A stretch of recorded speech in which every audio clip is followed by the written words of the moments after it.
நேற்று காலை மாஜு விரைவுச் சாலையில் மது அருந்திவிட்டு வாகனம் ஓட்டியதாக சந்தேகிக்கப்படும் ராணுவ அதிகாரி சம்பந்தப்பட்ட உயிரிழப்பு விபத்து குறித்த விசாரணை கொலை வழக்காக மறுவகைப்படுத்தப்பட்டுள்ளது.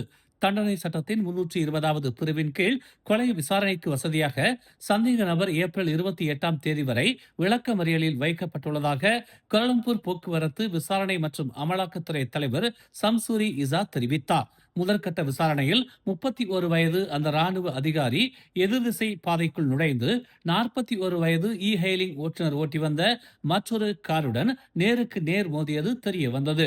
அந்த காரில் விடுமுறைக்காக மலேசியா வந்திருந்த ஒரு பங்களாதேஷ் தம்பதியினர் பயணம் செய்து கொண்டிருந்தனர். விபத்தில் உயிரிழந்தவர் ஒரு கேமிங் உள்ளடக்க உருவாக்குனர் என்று நம்பப்படுகிறது. காயமடைந்த அவரது மனைவி கோலாலம்பூர் மருத்துவமனையில் சிகிச்சை பெற்று வருகிறார். மூச்சு பரிசோதனையில் சம்பந்தப்பட்ட அதிகாரியின் ரத்தத்தில் ஆல்கஹால் அளவு அனுமதிக்கப்பட்ட வரம்பை மீறி இருந்தது கண்டறியப்பட்டது.